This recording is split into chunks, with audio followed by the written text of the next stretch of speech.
Stove వెలిగించి pan పెట్టేసండి. Oil వేసాలి. Oil heat ఎక్కింది. పోపు దినుసులు. పోపు బాగా వేగిపోయిందండి.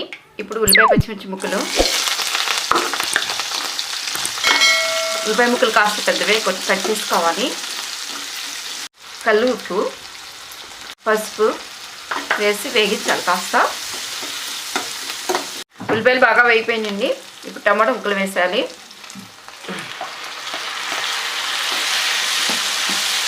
ఫ్లేమ్లో పెట్టేసాలి.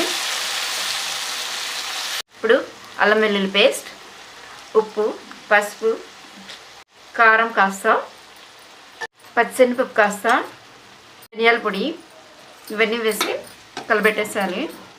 ఇప్పుడు ప్లేట్ పెట్టి మగ్గనిచ్చేసాలి.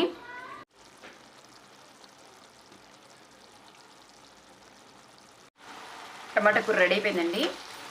ఇప్పుడు కొబ్బరి పొడి వేసాలి. స్టవ్ ఆపేసాలి.